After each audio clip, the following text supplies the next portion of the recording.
It's been how many comms now? When am I gonna be able to actually get to this area where I can actually fight Vanna and stuff? Actually, your last commentary on Guru was the last one.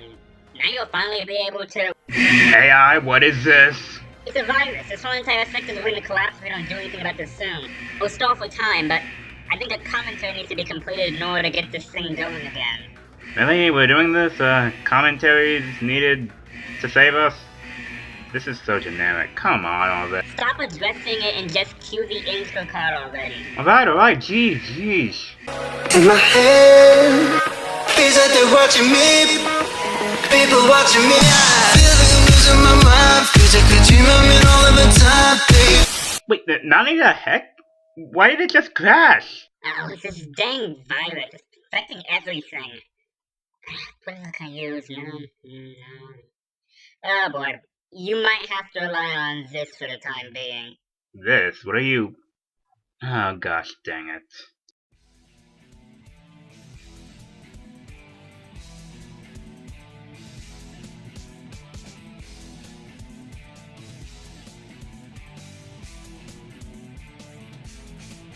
So, my targets for this video. Star Giant Productions. YouTuber, edits for the mysterious Mr. Enter. Follow him on Twitter. They made a video on why Lily Orchard is garbage, and if you don't know who Lily Orchard is, all you really need to know is that she's a YouTuber who's not really liked much on this platform. Personally, I'm indifferent to her content, like some of it, don't like some of the others. So just take that as me saying I'm going into this without any biases. Just gonna remind you the whole entire thing of this video is explaining why Lily Orchard is a garbage YouTuber. Cause you're gonna want to remember that. A lot. Oh, good lord, this was a mistake. And immediately I'm wondering if Lily predicted this video before it even came out.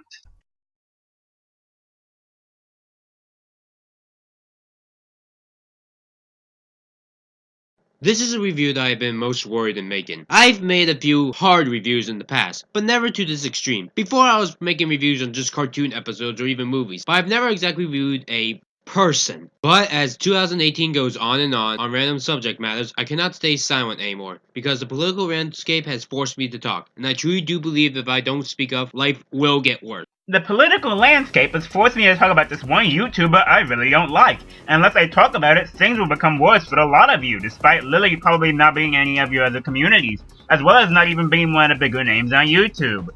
Excuse me, what?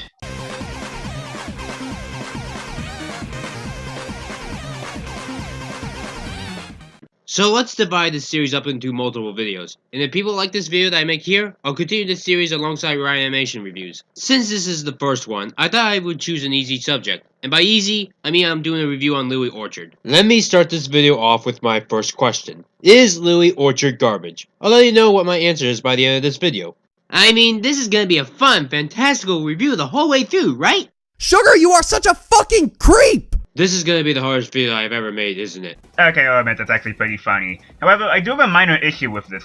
Regardless of if this was set up or not, asking that question is rather pointless. The title of your video is labeled literally as Lily Orchard is garbage and here is why. What also isn't helping is your description, in which you flat out call Lily garbage. And hell, if this was actually not intentional and you were actually trying to add some mystery factor into this, the fix could be done so easily. All you need to do was simply change both of those attributes. Label the video something like, is Lily Orchard truly garbage? With this, it makes this part of the video flow so much better. And this frankly will come to bite you later.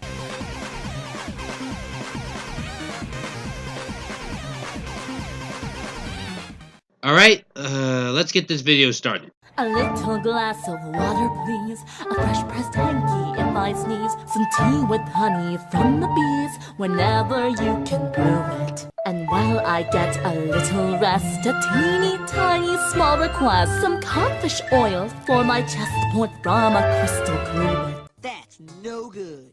Okay, maybe I should point this out later, because the issue still persists here, but since it's starting it off, might as well address this now. So, you said you were gonna make a segment on Lily called Editor to Editor. Well, Star Giant, let me tell you this bluntly. Editor to Editor.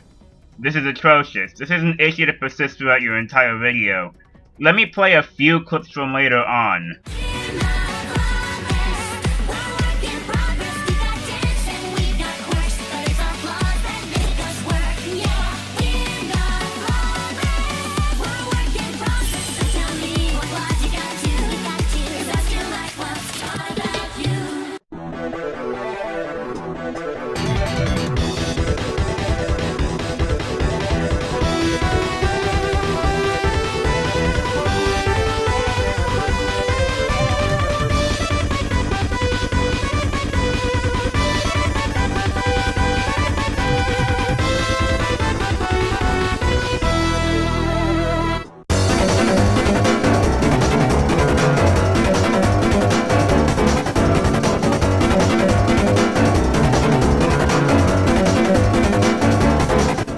you not see my problem here? These cards take far too long until they actually disappear.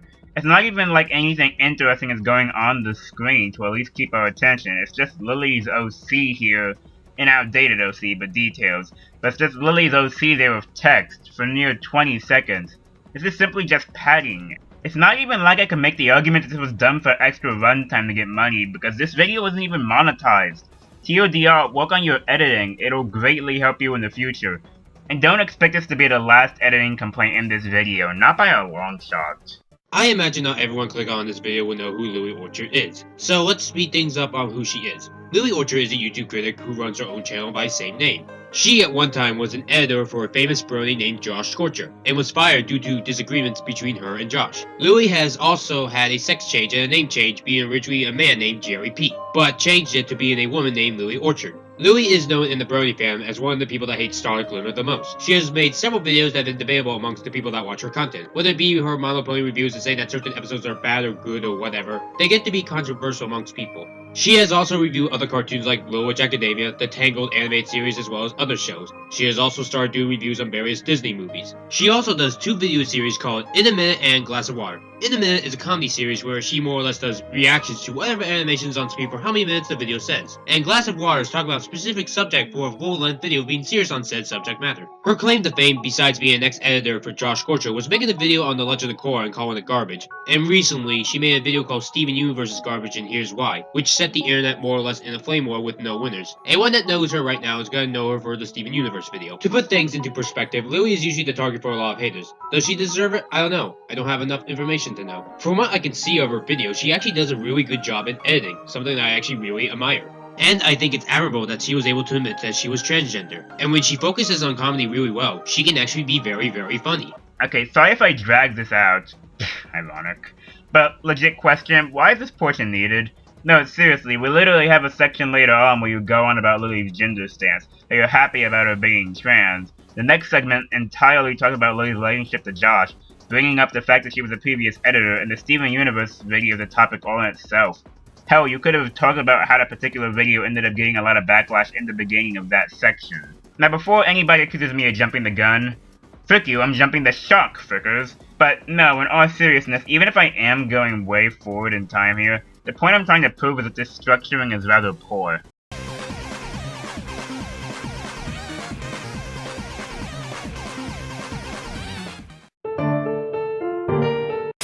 Ever since Lily Orchard stopped editing for Josh Scorcher, she has made a lot of pot shots towards Josh. I'm gonna start this segment off with this statement right away. I side with Josh Scorcher. Maybe it's because I met him at BronyCon and I had a good time with him. I don't know, but I'd side with Josh. Oh no, Chief, this isn't it. This is already painting a poor picture of how you're gonna be going into this segment. Bias is unavoidable when going and making videos like this, but given the topics we'll be going into, you're letting your experiences potentially cloud your judgment over a rather big issue. This just paints you as overly biased and makes it hard to take what you'll say later seriously. Only a few seconds in, this segment already looks fricked, and there isn't even any lube. Right off the bat, I love this image that Lily uses of Josh Scorcher. The one of him sitting in a tub crying. Almost like I'm supposed to see Josh Scorcher as some kind of man baby. The image of Josh Scorcher sitting in a tub crying comes from one of Josh Scorcher's reviews on My Little Pony, specifically the Magical Mystery Cure one. Twilight? Is that you?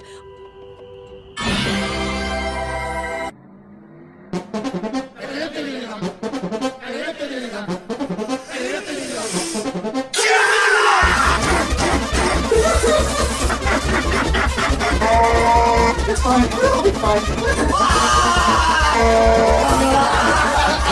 You know what? I'm okay with this. In that video, Josh Scorcher at that point was trying to imitate how bronies were reacting to Twilight becoming an alicorn at first.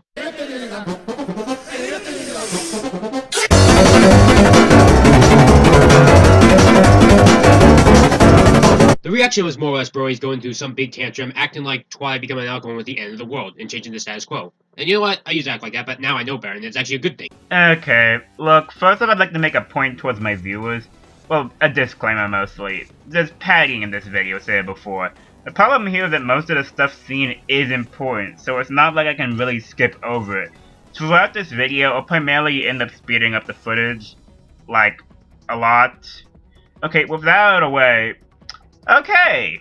Okay, I see how it is. You're one of those types of people. The ones that wait for the time limit to start while constantly pressing your Kamehamehas or your PK fires or wait, where was I going with this again? Oh, right. This is pure and utter stalling. Oh my god, why was any of this information actually needed? This information of where this image and this thumbnail comes from has no influence on anything that Lily actually says throughout the video, nor is it important to anything you say later on. Add on to this your entire, oh, I used to act like this bullshit. Okay, I'll ask again. What are you contributing here? And Josh more or less was trying to make fun or imitate that. But let's go more in depth with this Lily Orchard video that she has on Josh. One thing I can say about Josh is that his woeful misunderstanding of the legal system is a wealth of comedy potential. So, story time. In light of experiencing the harsh and severe punishment of fuck all for his endorsement of a pedophile, Josh just cannot abide the indignity of being mocked and belittled on the internet with no tangible consequences being thrown his way. So I woke up to this. This is real. And it's beautiful. Josh is attempting to file a cease and desist order against my criticism, but doesn't seem to understand what a cease and desist order is, or what it's for. Nice use of Little Witch Academia music for your background music. Are you headed to opening ceremonies? Oh, right! To be honest, I was a little scared about going to witch school all by myself. My name's Akko. I've dreamed of being a witch ever since seeing Shiny Chariot's magic show when I was little. Okay, you've got to be doing this on purpose now. Now, if I could assume something in that your purpose for this was just to point out something you liked, that's still no excuse. Not only is this clip drag on for far longer than it has any right to, but it can take away from the flow of this rather important issue of a cease and desist. This could be taken out and nothing would be lost from the video at all. Bite me.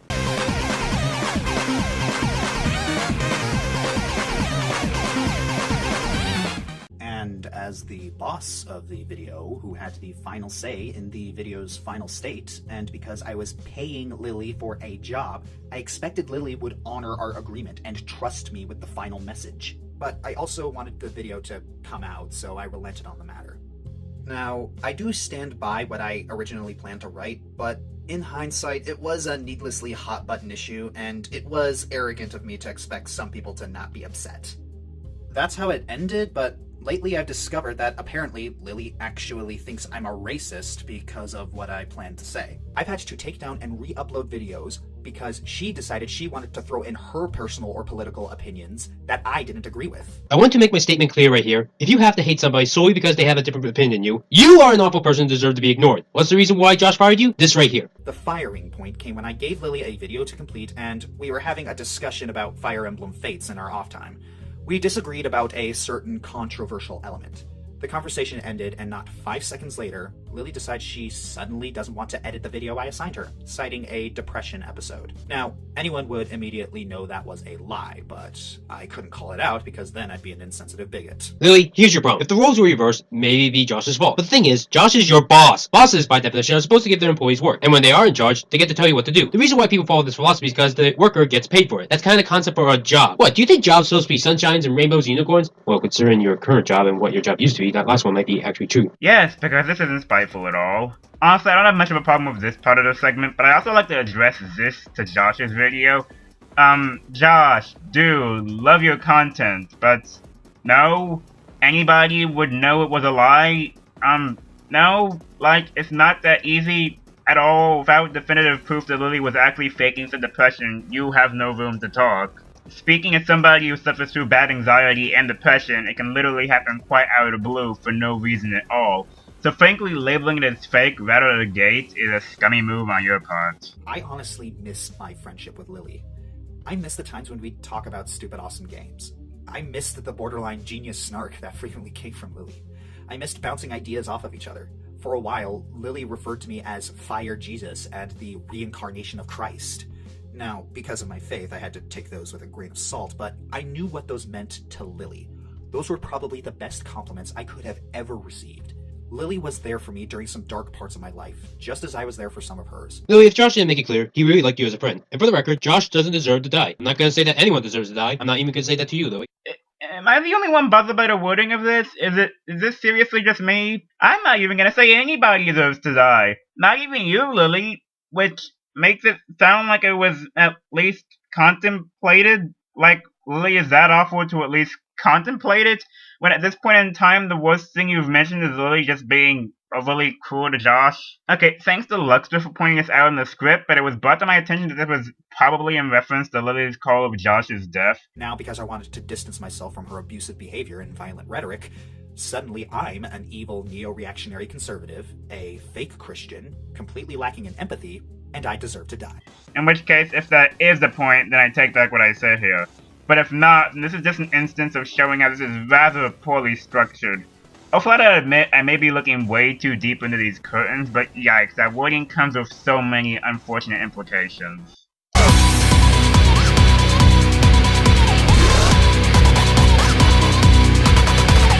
But let's talk about the next section, the people associated with Josh Scorcher.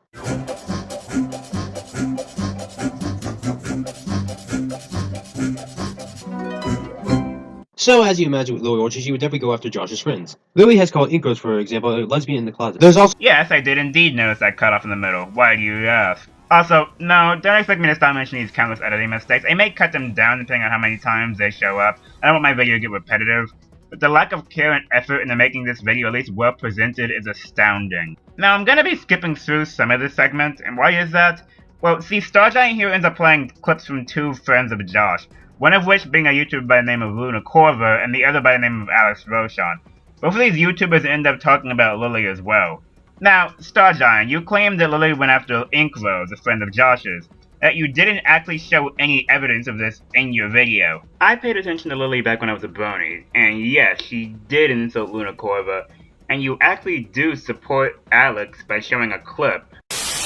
After I posted it, I was accused by Lily of misrepresenting her feelings, and to be fair, I'm not inside her head, and I was told to contact her directly like an adult. I can also give you credit in that later on you show Lily taking a shot at Luna Corver, and we'll get to that when we get to that, but there's two problems here. You're able to show the proof for Alex, but you can't show the proof for the other two, and I'm talking about this segment specifically, because Luna never talks about Lily doing anything to him personally. And with Inkros, I couldn't find the thing, and I don't have to go scrolling through all of the pile of the Lily videos to try finding that. It's your job here to show why Lily is bad, yet you don't actually try to support it. It's like if I was making a video on, say, well, let's say I was making a rant video on, say, Veilskabum, and I said that you said anybody who likes modern SpongeBob is probably a kid. Now, fun fact, this video does exist, and he did say that back in the past. If you enjoy modern SpongeBob, I would assume you're pretty young. Would it be easier to believe me if I shared the clip like I did just here? Yes. Yes, it would. if you hate Josh, fine, but just don't go after Josh's friends. But what I've noticed about Lily Orchard is that she seems to go after people who love My Little Pony. Speaking of My Little Pony... And my ears are now on the period. And yes, it is a clever way to try emphasizing how they're bloody bleeding! When it comes to Lily Orchard, this is probably the section that I disagree with her the most. Let's just say that our philosophies on writing and Friendship is Magic as a whole are on entirely two different levels. We'll talk about writing philosophies later. First, let's focus on what Lily has to say about My Little Pony. She seems to think that the show has gone through seasonal rot, which I really don't get. I think the show is better now than ever. The show has two eras in my eyes. The pre-Starlight Glimmer era and the post-Starlight Glimmer era. Okay. Just wait for it. This is gonna be fun to talk about soon. The cliche old school birdies prefer the first one, but the modernists like me prefer post-Starlight Glimmer era. Star Giant? You here? Crusaders of the Lost Mark tried to tug the heartstrings by bringing in conflict with her mother, but if I'm being completely honest, I simply didn't care. I never gave a crap about Diamond Tiara's problems. There's long been this propensity in fiction to characterize a bully as somebody who suffers at home as a way of explaining why they're such a bully. And while this is truth in television to a certain extent, it fails to account for one major fault. A bully's victims don't give 2 iotas of a shit about what they have to deal with, nor should they. And any attempt to characterize a bully in this way will often fall on deaf ears. This is especially true for Diamond Tiara. She's had 4.5 seasons to cement herself as this loathsome little scroat, desperately begging for a kick in the teeth. I've lost count of how many people have expressed undue amounts of rage toward this one character, and how many of the same have drifted into simply being bored with her. 4.5 years of this has rendered me, and I can assume several others as well, completely cold to any plight she might be suffering. True, redemptions on My Little Pony are quote-unquote rushed, but in the end I actually love redemptions because it's better to reform someone by giving them a chance than to just kill them off. And this later. Alright, this is going to be something that's a constant problem throughout this video. You consistently just use something Lily has said in the past, then butt in with your own opinion. Sweetie, that isn't how it works. If anything, this comes off as if you're trying to enforce your opinions or something of that line. You think it was better to keep Diamond Tiara and redeem her. Lily clearly doesn't think the same way. Plus, there's no such thing as an objectively wrong opinion, so at the end of the day, this whole entire interjection is just pointless. Okay, wait, no, the only objectively wrong opinion is that cheese pizza isn't the best pizza. Anybody who says otherwise can leave my presence.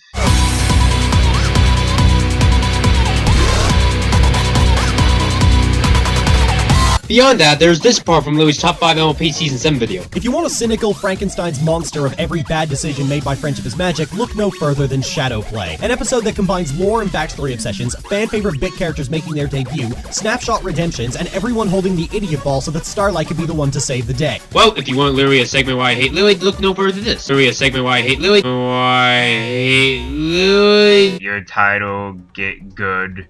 Also, fine, she hates an episode you like. So, this is so incredibly petty and childish. Have I ever stated that the 90s is a victim of Seinfeld's own funny? Because it is. I love lore and backstory. Lore and backstory make concepts more interesting. They prevent the idea of shows needing to hit the reset button at the end of every goddamn episode. God, this is gonna be crucial later on. Stargiant, if you keep setting yourself up for future points, I'm actually gonna run out of room on my stack. And I hate shows that hit the reset button of every goddamn episode, because it makes the concept of stories pointless, but we'll talk more about that later. First, the episodes that Lily hates that I love and why. First, there's my favorite Season 7 episode, Fame and Misfortune. I did a 40-minute review of why I love that episode, but to simplify, it's funny. And it's an episode that I legitimately still believe that people hating it are just bitching about for non-existent reasons. Not even for stupid reasons, but for non-existent reasons. It's basically Slice of Life 3.0. It's a great parody slash mockery of the Brony fandom because they always nitpick the littlest things, like them wondering if AJ or Pinky are related, which I still believe needs to be answered, otherwise this one moment from Heartbreakers I'm gonna keep calling incest. Yeah, I don't give a shit about Larson hating it because that's his opinion, not mine. Yes, I know about the backstory of how this episode wasn't supposed to be his, but I do not care because that is not the final product. True, yet at the same time it was something scummy behind the scenes. It's bad because the episode originally had different intentions, blah blah blah, yet Larson still got labeled in it when he shouldn't have. Sure, you don't care, but it doesn't mean that others can't. Plus, this is all your subjective opinion. Lily dislikes the episode while you don't. You trying to explain why you like it isn't going to explain why your reasoning is garbage. Also, if I could be rather nitpicky here. You say that you think people were bitching about the episode for non-existent reasons. Now by yourself, this is a rather broad claim to make. But this is made even worse when immediately afterwards you bring up the beef with Larson. Which, well, fine, isn't a flaw of the episode in itself. It's still a reason for people to not be particularly fond of the episode. Calling it Slice of Life 2.0 is also a rather mediocre comparison. At the very least, the main thing of these two episodes being similar is just the fact that both episodes are directed at the fans. However, Fame and Misfortune was rather preachy per se, trying to give the message forth that the show isn't flawless and addressing the critics of the show directly. Hell, the main song of the episode helps prove this point. We're not flawless. We're a work in progress. We got dents and we've got quirks, but it's our flaws that make us work. Yeah. Slice of Life, however, is pure fan service, a love letter to the fans, and uses background characters to show it. But I gotta call this the infinite of comparisons, because this is really, weak. Also, I love tasting that condescension in the morning. Yes, I would indeed enjoy that with my spite. And what we got was way better than what Larson could come up with because originally being It's a Wishful Life parody would be boring and cliche as fuck. It wouldn't have been as bad as the Fairy Odd Parents take on it, but it would have been more dull than it. This was one of those times I think Hasbro was in the right and did the right thing. What's this? Cliche automatically equals bad? Or at least that's what it's implied by the wording? And this is a broad assumption that has no evidence to fully back it up because it didn't happen and for all we know the episode could have been good? Oh yes, I do enjoy hearing the suffering of multiple souls in the morning. Now, I could go on and talk about other episodes that I love that Louis hates, like Dude Princess's Dream of Magic Sheep, or The Cutie Remark, or Shadow Play, or whatever, but that would get boring and repetitious after a while. You cannot seriously be this unself-aware. Unself-aware? Is that even a word? That sounds dumb. I'm dumb. We're all dumb in this tiny little help me! And honestly, I have my own list of my favorite My Little Pony episodes for seasons 1 through 7, and I already did a review of season 8 as a whole. Plus, this video is already gonna be much bigger than I imagined, and I want to move on to the next subject. We still have an hour and 20 minutes to go. Jesus didn't die for this.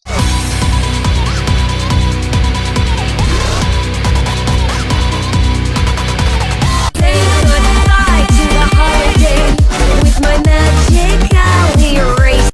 And now we get the biggest reason of how I first noticed Lily Orchard. Her hatred on Starlight Glimmer. I want to state this right now before I go any further. Just because you hate Starlight Glimmer doesn't mean that I'm gonna hate you for it. Okay, good. I'm safe then. In fact, there are people that I love that do hate Starlight Glimmer. Like Shadow Streak. Shadow Streak doesn't love Starlight, but I do love his content. Not because of him hating Starlight, but because he does amazing Powerpuff Girls reviews. Like his most recent one with the 20th anniversary on the Powerpuff Girls. But Lily Orchard hating Starlight is fucking annoying. And I hate it. It's not because I think the points are bad. It's not even because of even the fact that she hates Starlight. It's the fact that Lily talks about Starlight incessantly. Another day, another pack of idiots playing devil's advocate for worst pony. This is 2 years after Starlight has joined the squad as Twilight's apprentice, and Twilight has just admitted that she has learned fucking nothing. Hell, even these two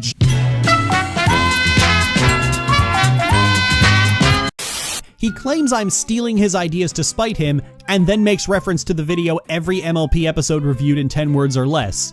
You know, the idea that both of us stole from Jello Apocalypse. I think that since Josh has made plagiarism the core of his brand for so long, he legitimately thinks he owns the things he steals. Or maybe he's just salty that I'm better at it than he is. One was the every MLP episode in 10 words or less gimmick. Josh, it was Jello Apocalypse that invented it. You didn't invent it.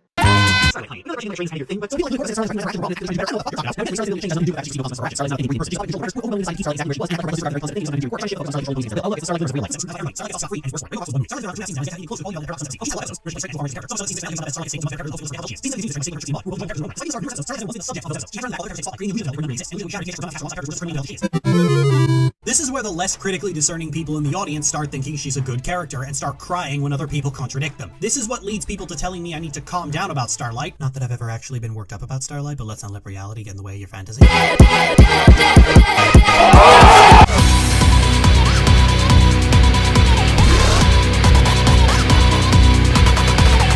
Lily, though, goes out of her way to hate Starlight even when she's not the focus of the video. Beyond mentioning her in the Steven Universe rant, she does it even in her casual videos. Like the one on not asking for trouble with this line. Heard a lot of oh my goshing, and we weren't sure if it was a good thing or a bad thing. A good thing! 2 pink pony who lives with baked goods. It's from the Yaks! Oh hey, the Yaks are coming back! That's...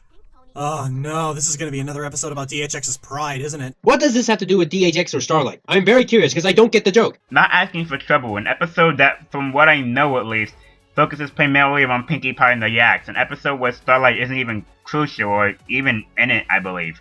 Frankly, as somebody who never even saw this review, I'm interested. Was this a review that connects multiple things to Starlight? Well, I wouldn't know. This is the only clip from your video that shows this review. And this also isn't help, because Starlight was never even mentioned in this clip to begin with. Is this manipulation? Honestly, this is one giant mistake. A giant mistake. Since I'm talking about Starlight a lot, I guess I have to mention why I love her and why I think she's the best character in My Little Pony. No, you don't. Let's see. She's cute, intelligent, has flaws, is powerful, and seems to be the only goddamn unicorn that seems to use the potential of being a unicorn. Like, seriously, why don't we have more powerful unicorns in the show? People seem to hate Starlight because of the cutie remark. Let's be honest, her redemption was rushed, but that's mostly because it was only a 2-part episode. If the episode had more time, like say a 3-part, then we would have gotten more information on her redemption. It's one of those things I think you're supposed to fill in the blank yourself. Still doesn't take away the fact that the redemption was still overly rushed, and if we're supposed to fill in the blanks ourselves, no, that's just bad writing. It's not like it's some massive cliffhanger or thing people would make series about. This was just poorly made backstory, honestly. But people always complain that Starlight had no remorse, including Lily. But here's the truth. Starlight did have remorse. The truth is that she didn't want to destroy the world. All she wanted to do was remove Twilight and her friends' cutie marks because she thought that equalism was the right way to go. In Friendship is Magic, the answer to the problem, why doesn't Celestia just solve the problem, is usually, I don't know, because the writers don't even bother to answer these questions most of the time and just bullshit Celestia and Luna out of the plot so that they don't have to. That's a problem because it very quickly makes stories themselves unengaging. And we've got 5 alicorns now. You can't tie them all down just because you want to shove your new favorite OC in our faces. That quickly gets old, even for small children. Much of the hate then for Starlight Glimmer does seem to come from Lily Orchard. They credit her as the evil queen of the Starlight haters. Oh, hey there. Yeah, I'm doing good. Commentating on a video, but fun fact, we read that the reason most people hate modern pop music is because Baby was single-handedly responsible for killing thousands of dead babies into sleep? What do you mean evidence? I don't need evidence or citations to help prove this totally legitimate point of mine. Hopefully anybody I tell will believe me on a whim anyways. Wait, did they hang up? Oh shit. And I guess that you could see me as the Starlight-loving king if you want. Then you're about to be. Okay, look, I have to roll for what I have here. Why did Starlight never remove her cutie mark? Well, we don't get a direct answer, but my best guess is the same reason why Mon didn't remove his bending from the Legend of Korra. You can't take away your own bending. For Starlight, she probably tried her damnedest to remove her own cutie mark, but could never actually make out doing so. As for the cutie remark, Twilight didn't just forgive Starlight right away. Neither did Spike. And here's the thing, they talked about this amongst their friends. You have to remember, Twilight was the one that Starlight wronged the most, and yet Twilight was able to forgive Starlight. And after that long discussion with their friends, only then did they decide to forgive Starlight Glimmer. So, if the Princess of Friendship can find it in their heart to forgive Starlight, and if this is all that you have on hating Starlight, you have nothing at all. Friendship is Magic is a cartoon. A cartoon where redemption is rather easy. Speaking of hell, we have characters like Diamond Tiara in this show, and while I love her character, she was guilty of doing things like literally insulting a handicapped pony. one season later, and she ends up being redeemed with barely any considerations for the actions she did in the past. In reality, it's not that simple. People don't have to forgive those who have done something wrong just because someone else did. That applies to real life too. But you're using this for a bloody cartoon character. I'm also skipping ahead quite a bit. The reason being that Stardust has to play 3 minutes with footage of popular brony analysts at a con talking about their feelings of Starlight and why they like her as a character. And this is dumb because not only is this less for a ridiculous amount of time, but it also does nothing to the video as a whole because their own separate opinions don't invalidate Lily's on Starlight.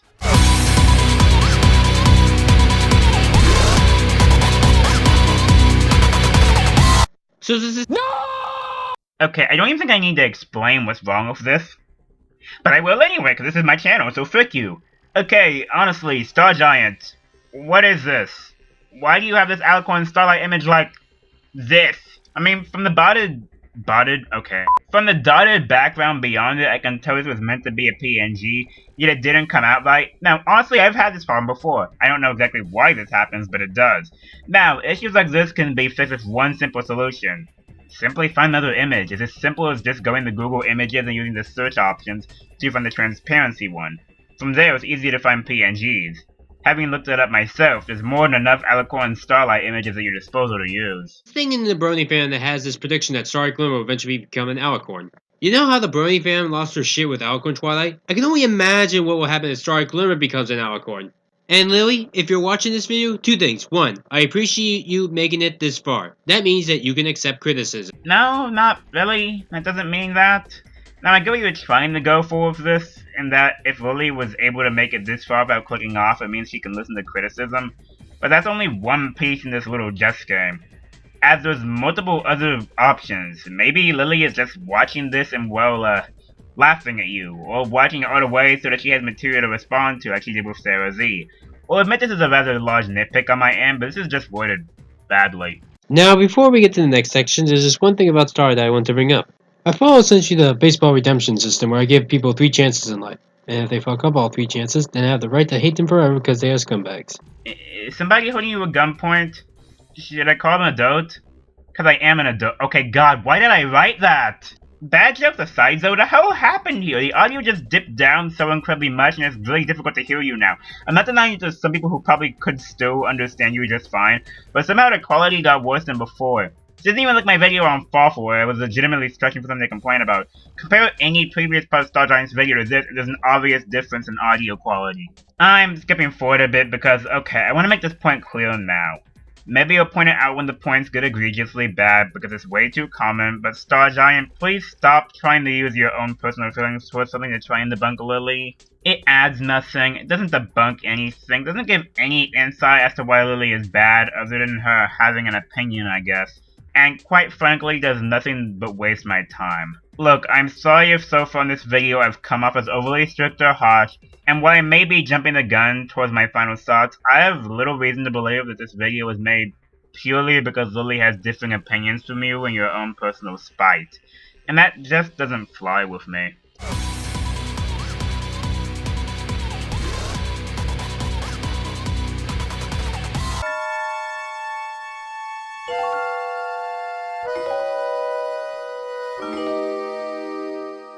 So there's this one video that Lily made on writing as a whole called Lore Bore, and she has this part to say. I shit on the lore nerds a lot on this show, and for good reason. They actively make properties worse through their warped priorities. You must be really fun at parties. Also, what's with the weird thing of saying Lily Orchard in there? Like, I know this is just a personal thing, but literally, why? You could have easily just said something on the lines of, no, we're not making things worse. Honestly, it comes up as more condescending than anything else. But this idea gets some pushback from people who are convinced that lore is the most important thing in any cartoon, from Friendship is Mandatory to Steven Ubermensch to Little Witch Macadamia Nut. Lore is the most important thing, they cry. Why though? I've asked this question a few times and nobody's ever really had an answer. Rather, they tend to just waffle around it a lot by claiming it's important over and over again until you just give up. Well, to that, Lily, I say challenge accepted! Oh, before I forget, you should have said Little Bitch Academia. That's about a troll name for the show. What makes lore good though, because it flushes out shows. Lore is what helped us out of the second dark age of animation.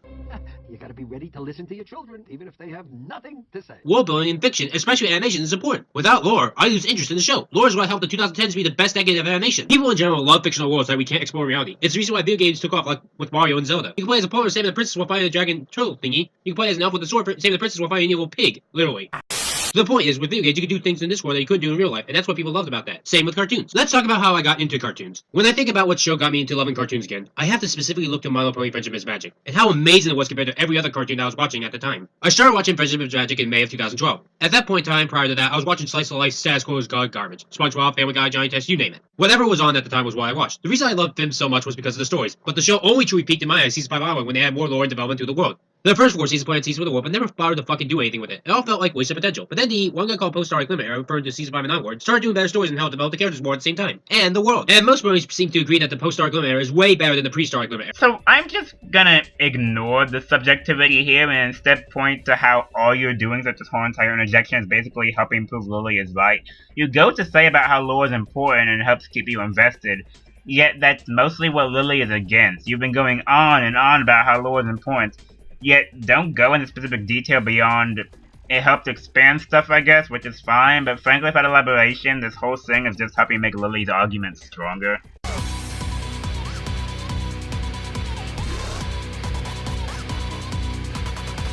So, Lily, you seem to believe that cartoons in general shouldn't have lore or world building. Only no, her essential point of contempt from at least the clip you showed was mostly with people obsessing over lore, saying that lore is the most important thing. Not lore being in cartoons in general. That's it. Get me the match. I'm burning down your strawman and will make you watch as I drink your tears, laughing maniacally as I...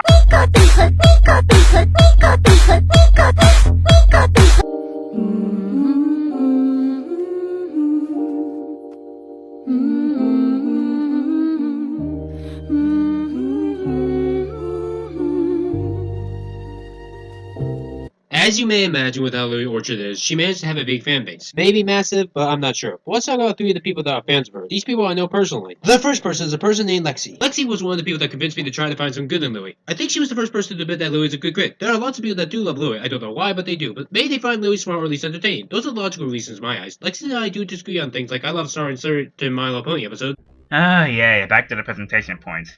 Okay, Star Giant, just a little bit of advice, but by any chance could you not do this when you record again? You're speaking far too fast to the point your words become nothing more than mumbles.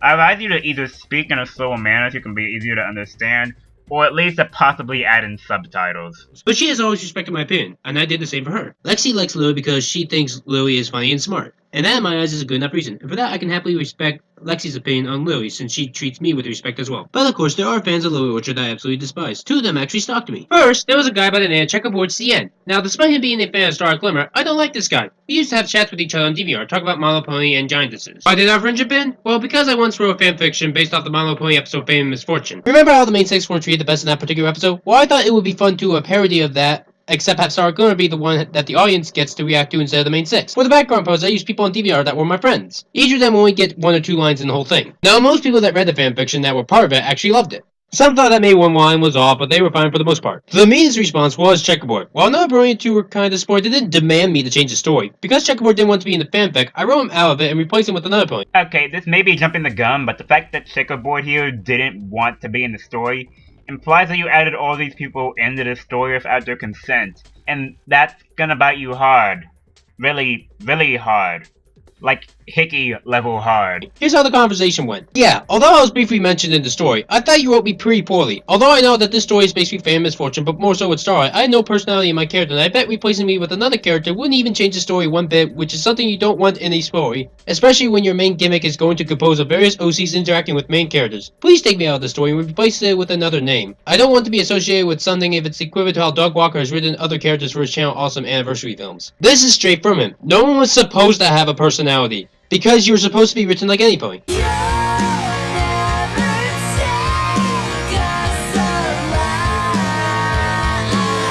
And did he know this? I doubt he knew this. You flat out admitted that you just inserted him into the story because you 2 seemed to be friends at the time. Take it from somebody who has done roleplays before. People like to be in control of the characters they have, and well, yes, this is merely hypothetical.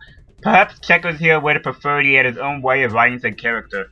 simply putting him in and writing him not even as a character he has no control over, but one with no personality whatsoever is just insensitive at best. Now yes, you do mention later that you were at fault, but frankly this line is no excuse. Now, I'll be skipping forward a bit because a lot of the rest of this is just Star Giant ranting about how this guy blocked two of his friends merely for being acquainted with him, and frankly I'm just too tired to cover that segment.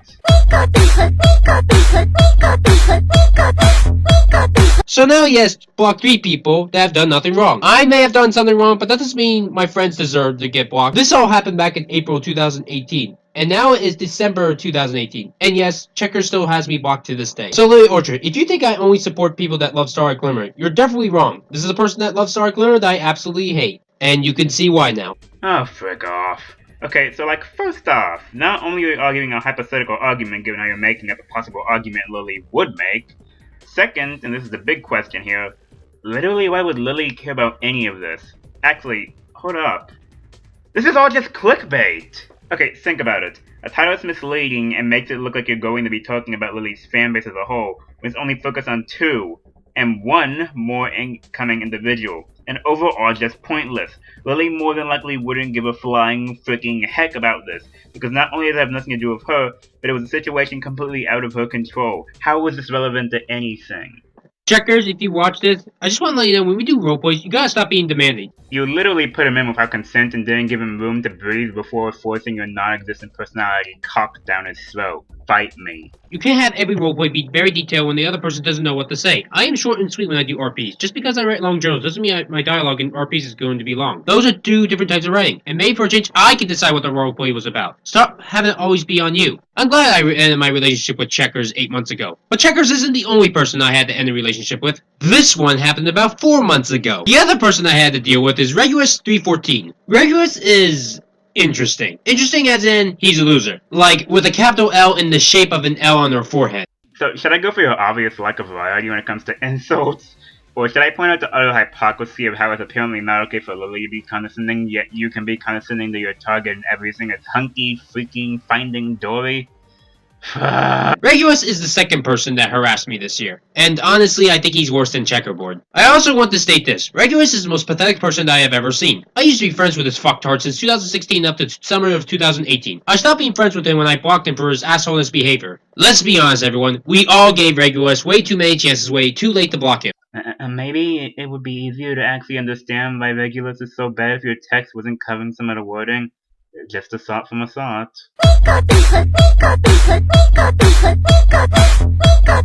This character picked me over Regulus in terms of editing, so in Regulus' eyes he deserves a wipeout. That's not a good reason! Regulus is also a huge fan of your content, Lily, which is the biggest reason why I'm shit-talking Regulus now, because this is about you. He's also a Starlight Glimmer hater, and they say those type of people don't exist. What types of people? Oh my gosh. Okay, so like this is actually just low. I didn't think this could get any lower, but wow, I was wrong. I was so wrong.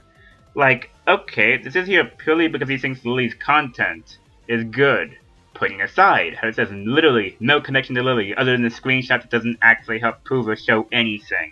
This is really problematic because given how this video's purpose is to explain the flaws of Lily's content, people are going to look at this and think that Lily condoned these actions or worse, think these 2 particular people represent or act like all of Lily's fanbase as a whole, thereby creating a certain thing we love and hate that goes by the term guilt by association. This isn't good. Also, you make the claim that the dude is a Starlight hater, yet all you have is a shot of him saying, and this comes from Starlight of all ponies, and well, yeah, it does have a sort of negative connotation to it. That's barely evidence at all. Also, still waiting to prove that Regulus stalked you. He stalked Enter and Crimson, which, yeah, no, that's not okay. But I have yet to see what he did to you, since you said right in the beginning of the video that 2 of these people stalked you. Hey Lily, instead of using your fake sock puppet Billy for your videos, you can hire a real-life sock puppet to be your ambiguous mouthpiece in your videos, because Regulus fits the role to a T. Trust me guys, this really isn't spiteful. Can't you tell through my overly harsh insults levels to target? This isn't spiteful, you jackass! It's funny when people call me and Mr. Enter ripoff when Regulus is the most pathetic one of all. Just take a look at Regulus' DeviantArt gallery. It's nothing more than just anime atrocity scorecards and some other things related to animation. Now, I've seen plenty of people use the anime atrocity scorecard gimmick in their galleries as well. Hell, even I've done some myself. But when they do, they don't whine about Mr. Enter and say that he's awful. To sum up Regulus as a person, he's basically BoJack Horseman if he never evolved as a character. Just an asshole that only cares about himself, that states that he wants to get better but never shows any action of getting better. And since I'm talking about editing enough, let's move on to that section. Just gonna add in that this section literally has nothing to really do with Lily. Just thought that would be important to bring up, and that this segment feels like nothing more than an attempt to bring down two people you personally don't like. And given your sub count being a 43k by the time I'm recording this, that's definitely a possibility. Giant, you're the editor for Enter, and well, yeah, the stuff he had to go through was awful, and I have no proof at the time that this video had any effect on either Regulus or Checker. I thought you'd be the last person to do something as scummy as this.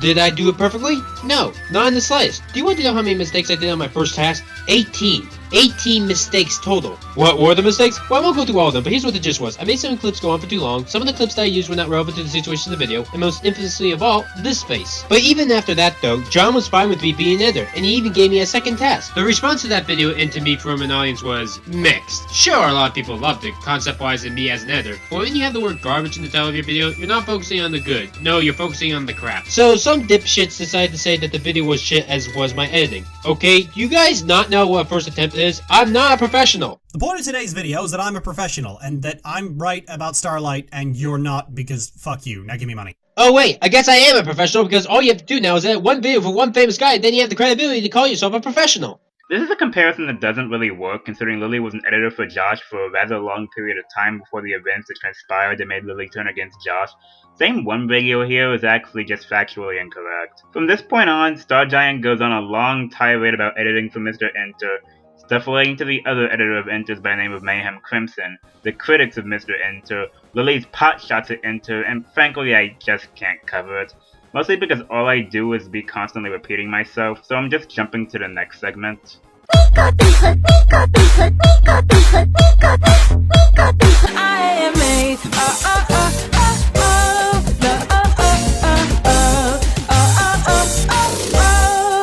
and it's stronger than you.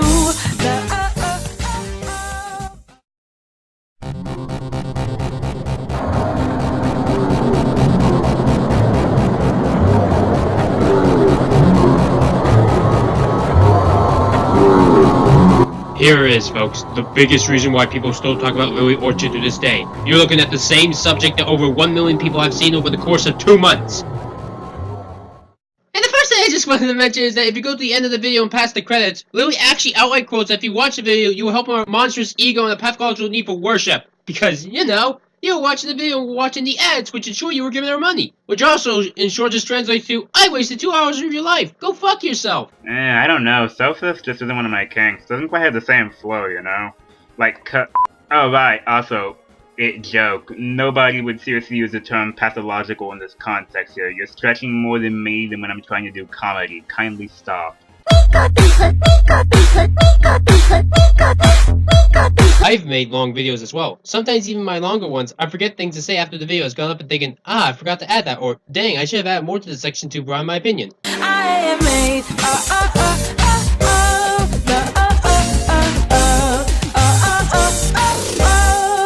and it's stronger than you.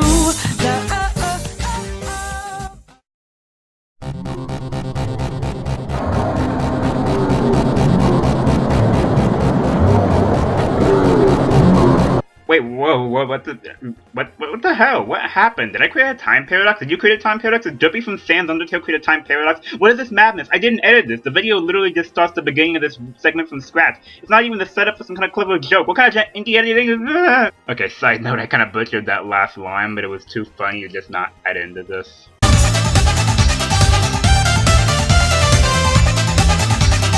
The first thing that I want to bring up is the animation part that Lily talks about in the video. I don't want to dwell too long on the animation, as I don't think it's a critical priority within the show, but a lot of people do talk about it, and it is a symptom of the disease that is festering inside Steven Universe at its core. The animation in Steven Universe is bad. Really fucking bad.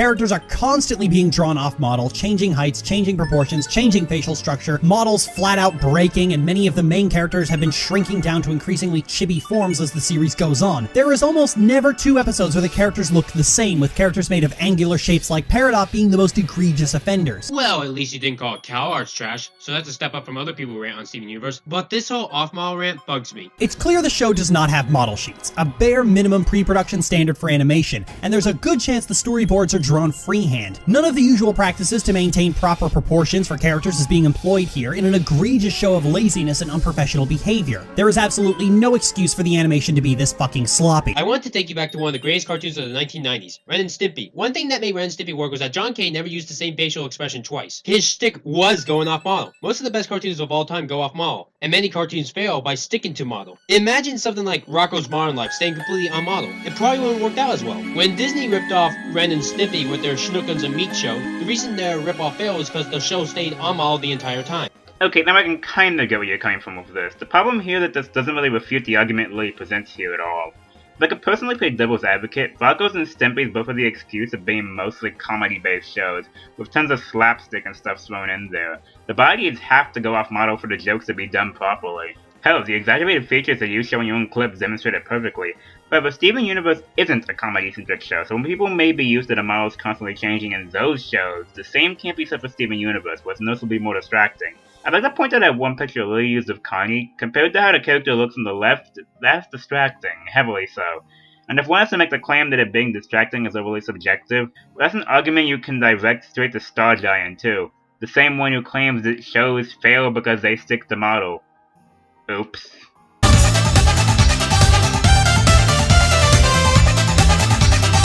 That's still brilliant in my eyes. Anime does this a lot too, like in Ninjago, as well as Little Witch Academia. Speaking of Little Witch Academia, picking apart the animation and making comparison shots are ultimately meaningless, and Mindful Education is proof of that. It's fitting that this episode was animated by Studio Trigger because they have the exact same problem I'm talking about. A lot of their shows are beautifully animated, but the writing quality is boring at best and disgustingly regressive at worst. Can I have an explanation on that part? Or do I have to wait until 2019 when you do your Little Witch Academia's Garbage Year's wide video to get a reason? This doesn't really matter though. The topic of the video is still on Steven Universe. If Lily were to go on a rant about something else entirely, you'd still get on her case for it. Heck, earlier on in this video, you get into Lily's case for making a massive Star Wars comparison. Also, I'm not the biggest fan when people criticize Lily for saying that this video is too damn long, with it being over 2 hours. As someone that has watched Lily's Steven Universe's Garbage Year's wide video twice, I can safely say that I think that the length is justifiable. The only part that I didn't like in terms of length was that 10-minute Star Wars shove-in. If it was 1 minute or 2, that'd be fine, but not a full 10 minutes. Nah, well, yeah, the length was a big factor in why you didn't like it. How would going on a rant about Studio Trigger's other story mistakes and other shows contribute to anything? Studio Trigger is my favorite animation company. You know, I'm looking at my script right now and I'm upset I never put in the drinking game for the amount of unneeded subjectivity. Just a detail.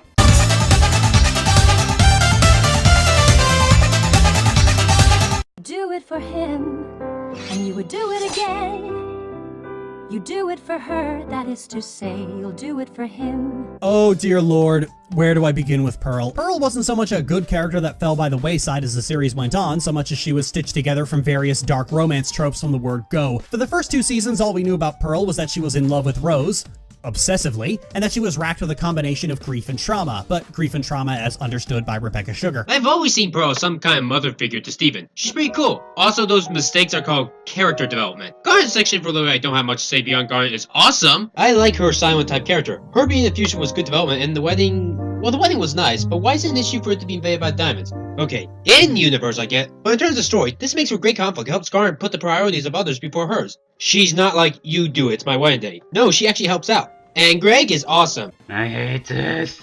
Frick this. Frick everything. This is all irrelevant. None of these things have anything to do with what Lily was talking about. At this point, I'm convinced this video is quite literally nothing more than, haha, listen to my opinion, Lily. I don't like yours because mine is better. I know I've gone about this multiple times. Trust me, I hate repetitive commentaries myself. But this video was near 2 hours long and full of this. And how you thought this was okay to pass is beyond me. On another note, did Lily say it was an issue for it to be invaded by diamonds? Given how you don't bother to actually show Lily's segment on Garnet at all, why should I believe that she even says that?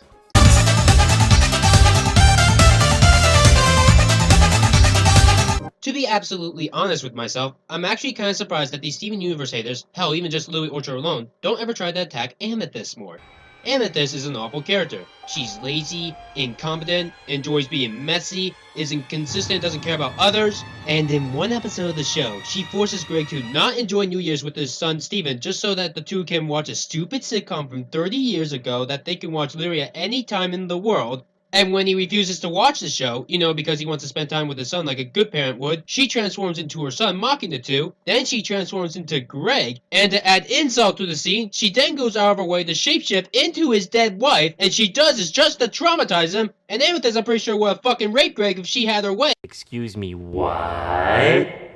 No. No. No. Okay, putting aside that, wasn't this an event that happened in, like, the first season? Frankly, I can't argue the other things. I haven't watched much of Steven Universe, so I can't personally say anything there you said was wrong. But for somebody who got on the Starlight haters for mostly hating one specific scene alone, isn't this a little bit hypocritical, focusing on this one scene as a big factor? Hell, I'd expect character development to come considering there's more seasons worth, but is there not?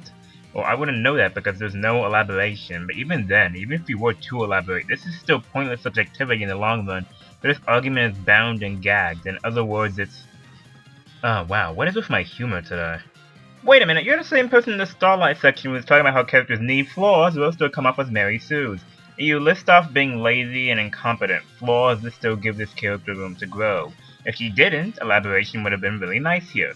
This also has a rather ironic feel to it because, okay, if it's primarily about the thing that happened with Greg, a horrendous act that we shouldn't forgive her for and it makes her bad, wow, given your stances on redeeming the diamonds later on, this whole part does not age well at all.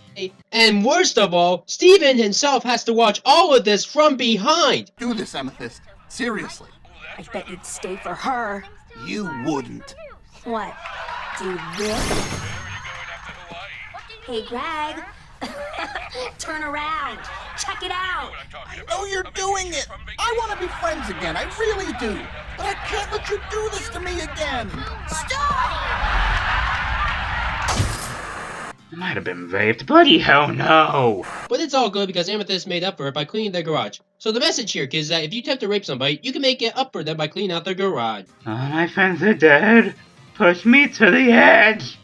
I used to think that Fusion Cuisine was the worst episode of the show, but looking back, I think this is the worst now. Now, I can go on about the characters, but the only ones I want to talk about now are the diamonds. Yellow Diamond is the proof that everything Sugar says about having planned everything from the start is a complete lie. When Yellow Diamond first appeared, she was exactly the kind of character we had come to expect from all the setup. Menacing, ruthless, and cold-hearted. She was posed, animated, and voiced perfectly. What do I mean when I say this? Well, the Diamonds are all blatant space Nazis, right down to committing at least 2 acts of genocide. There isn't much you can do with that as far as complexity goes, unless you're a shit person, so all you could really do is instill a feeling in the viewer of kicking your ass is going to be fun. There's just one problem. Sugar hated it.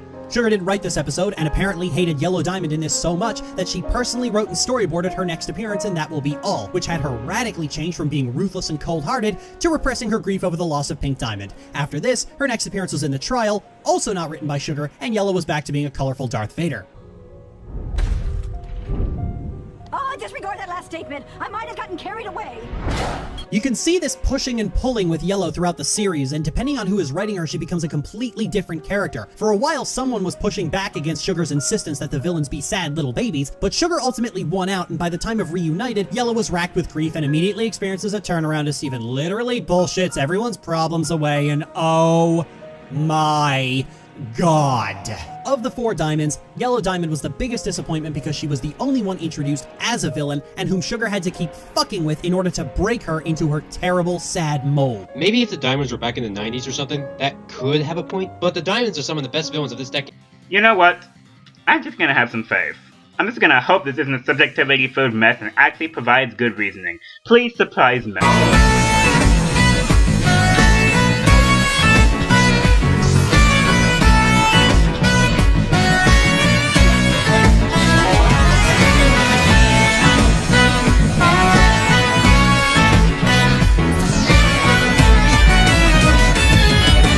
You know this isn't true. This completely screws up over my lore. You know that, right? Hey, no breaking the fourth wall here. Aren't we technically already breaking the 4th wall?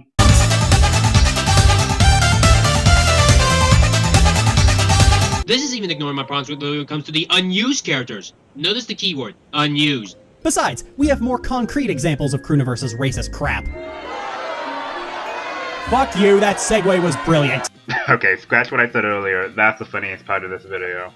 Steven Universe had an art book release that contained a lot of unused gem concepts, such as Steven healing the Earth Beetle to find that she's a very tiny gem, and Amethyst looking like...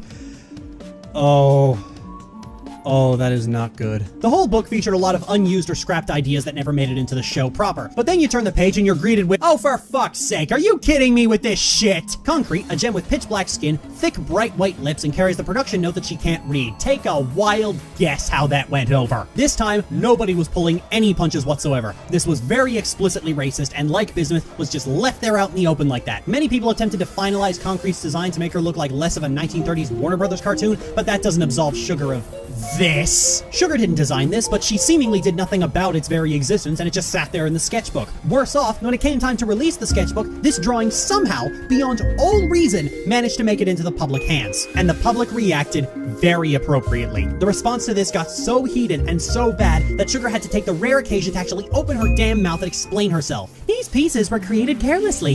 Frick off. No, actually, frick off.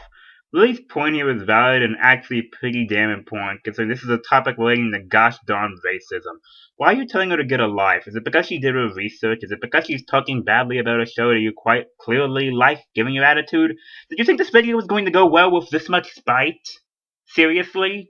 And it was wrong to include them in this book. While I did not personally create or select this material, I did miss it during the approval process, and I take full responsibility as executive producer. You see, if Concrete was in the actual show, then I would shut my mouth up right here and wouldn't complain about Lily for being an incompetent asshole who doesn't do their damn research and creates drama for the sake of drama. Congratulations, Lily. You're assignment from Equestria Girls at this rate. You were literally treating Lily on the same level of how she treats Josh, minus the deserving death thing. How can I take this seriously?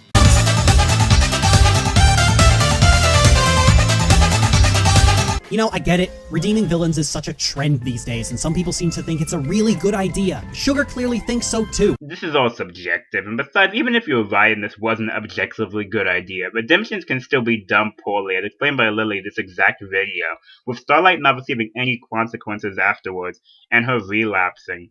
And with the diamonds and being what Lily considers to be space Nazis, which in itself is hard to try redeeming, considering, well, genocide. Let me put it like this. The popular indie game franchise known as Undertale. In it, you can either spare everyone in the game, or kill everybody. Now imagine the game ends with the main character somehow finding a method to bring everybody back to life, and everybody forgives Fisk for committing mass genocide, simply because they felt bad for doing so. That's garbage writing. Redemption isn't an easy thing for people in real life, Star Giant. Look, I'm somebody who's all for giving people second chances, but some things just simply can't be forgiven based on the scale of said actions. I mean, where the Steven Universe is a cartoon, and the preaching messages about redemption can be seen as a good thing. I understand that. I understand completely. However, given the scale of the actions that Diamonds did, as Lily explains, it's a lot to take in. Disagree with Lily all you want regarding this. At the end of the day, it all still makes sense. Sugar wants to make a world where redemption is always a possibility and where everyone can get a second chance. But my question is, if that's the road you want to take, then why are the stakes so fucking high? Why is it that every time this story comes up, it's always the people who are hell-bent on destroying everything? Why are the targets of redemption always the most nasty, vile creatures imaginable? I'm not the only one who's noticed this, right? When Friendship is Magic started out, the villains were hammy, over-the-top performance pieces. Fun times with fun people who were memorable precisely because of just how extra they were. But when they shifted to redemptions for everyone, suddenly the villains got so much nastier. They went so far over the line and went right for the jugular at every possible opportunity. The movie had this directly contrasted. The villain who dies is a jovial doof, and the one who gets redeemed is far more nasty and vindictive. In Steven Universe, the villains that don't get redeemed are, well, fun Saturday morning cartoon villains. When it's time to hand out redemption arcs, it's the fascists and the abusers who get first pick. They're the ones who get the second chances. They're the ones who have to be extended a hand. It's time to talk about forgiveness. Suddenly it's time to turn to the Galactic Empire? My question is always the same. Why them? Why the Diamonds? Why Rose? Why Lapis? Why Andy? And in all my years of asking that question, be it the Diamonds or Starlight or whoever the fucking terrorist getting a redemption is this week, nobody's ever been able to answer why they had to be this fucking extreme.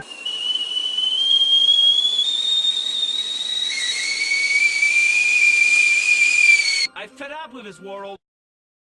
No, she doesn't. Wait, let me know where the fucking Canada you live, because I want to send you a mirror. That way you can hope and realize the mistakes you have made throughout the years that you refuse to correct. A mirror that tells you that you're wrong, but you can't admit that to you are wrong. This dialogue of yours tells me the truth about you, Louis. You don't hate redemptions because they're all over the place and quick. You hate redemptions because you want to resolve the issue with Josh Corchica and friends again. Star Giant, you might want to stop now. But there's the guilt trip for you. You're the one that's in the wrong and don't want to admit it. You can't own up to your mistake of encouraging people to make pedophilic art of ink rose. You don't hate Starlight Glimmer for that she's terribly written. You hate her because she is you. She's your BoJack Horseman. The character that you hate to admit is you. You're digging deeper and deeper and deeper. A character that doesn't know what the right path is, but when is told what the right path is, you chicken out and deny the truth. You're the fucking problem, Louis Orchard, not these fictional characters that have done nothing wrong to society in the real world! Congrats, Star. I don't even think I need to mention what the issue here is. Well, okay, probably should either way. This is all just your personal little series conducted up in your head. You aren't some major psychiatrist who knows how Lily's mind works. You have no mind or need to paint this useless, no good for nothing idea into your viewers' heads. People are going to think this is the case, and there's no actual valid proof here. This is nothing more than actual slander, and I'm actually disgusted that this exists in the video just so you can make Lily... Oh my gosh. I hope you sleep well at night. Fuck off.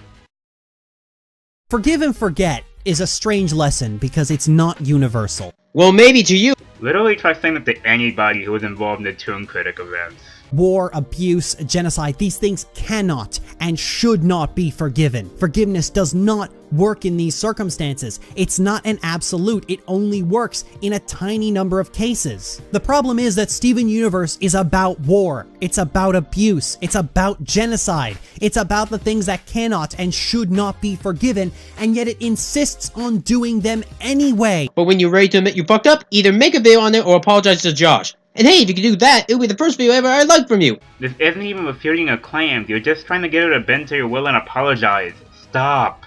I have faith that you'll eventually make the right choice. If a video is this spiteful and slanderous, literally, why would you listen to a word you say? This is actual... Oh, you know what? Wait for it.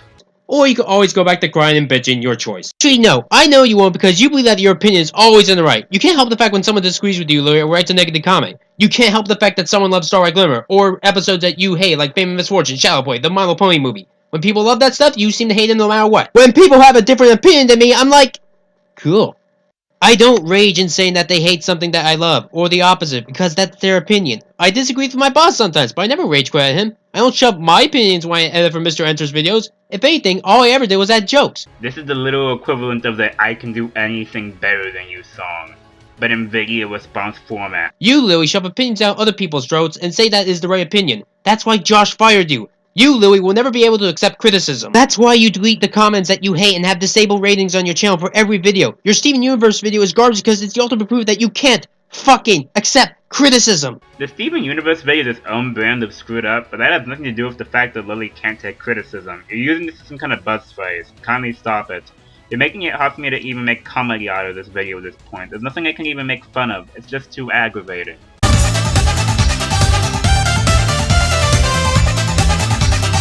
A dozen examples seems good enough to demonstrate a point. For every good point you make, Louis, you make a dozen bad points. And even when they're good, you sound too pessimistic when you say them. Remember, characters like Diana from Little Witch Academia are specifically written as antagonists because of how smug they are. They only become good guys because they themselves change for the better, and befriend their protagonists of said story. Louis, you have the potential to be good, even great for that matter, but you're stuck in your comfort zone, not taking any risks. This disappoints me. This is the stuff I was expecting to hear coming into this video, and frankly hearing this makes me more upset than anything else, because it really shouldn't. When I hear statements like this, it gives me the idea that you actually do care, you actually do want to see Lily improve her content. Yet every single hint of spite, hatred, and bitterness throughout this whole entire video makes it hard for me to see this as anything other than damage control, and I really shouldn't. I heavily doubt it even is. But with everything that came before this, I'm sorry, I just can't. It's like with animated movies, not taking risks, and giving us shit like the Emoji Movie. You gotta stop shit-talking Starlight Glimmer. Not if she stops being a bad character, she doesn't. Stop trying to get her to do something that actually legitimately would make a difference in the quality of her content. Do you hear the tone of my voice? That's how tired I am with this. Remember, I gave it my best shot to enjoy Lily. I watched about 100 of her videos in preparation for this video, but in the end, I couldn't enjoy Lily Orchard. We never want Lily Orchard to harass anyone ever again. I know for a fact that 100% of you are going to agree on that. We need to expose Lily for what she truly is. Everything garbage about her needs to be shown. Which is why parts of this video, such as your fan segment and your Starlight segment, having very little to do with Lily whatsoever exist. Frankly, with the information you've actually shown in this video, you brought nothing new to the table about Lily other than complaining about her opinions on Starlight. I'll give you that, that's new. Skipping forward because A, I'm staying far away from the Toon Critic fiasco. If she doesn't make a glass of water on me, that will be definitive proof that I am in the right and that she is 100% wrong about everything. I even dare her to make one because it'd be interesting to hear on what she has to say about me after this. Yeah, no, frick this, that's dumb, I'm ending this video here. I don't like this video at all. I don't. I'm not the type to say stuff on the lines of, oh, how did blank get this many likes? But come on, 2.5k likes for this? Really? Come on. The worst part about this is that I can't even find a proper way to word myself here without repeating myself endlessly, but whatever, don't really have a choice here. Star Giant, I truly don't believe you're a bad person. I follow you on Twitter, and you seem to be chill, but this is the worst first impression that I've ever had on an actual YouTube channel ever. This video is subjectivity down to the bone. Most of your points, if I can even call them that, did little to show the actual flaws of Lily's content, and just went down the route of let me explain how much better my opinion is than yours, and render anything you have to say mute. This reeks of spite to your target. The multiple instances of the text thrown in the video to your attitude. Frankly, if I was Lily and I watched this video, I'd be absolutely livid. Wait, no, I'm still absolutely livid. You're the result of slanders and means to paint Lily as worse than she already is. I don't even like the majority of Lily's content, at most I'm just indifferent. Like some, don't like others, but even she doesn't deserve this. This was a video on how Lily was supposed to be bad as a content creator, but this was nothing more than a takedown video. Oh my gosh, I really have no words. I'm sorry if this seems unscripted. It's just literally hard to try formulating my sentences at this point. All I can really say is if you ever plan on doing videos like this again, don't let your emotions cloud your judgment. It really badly harms the video in the long run.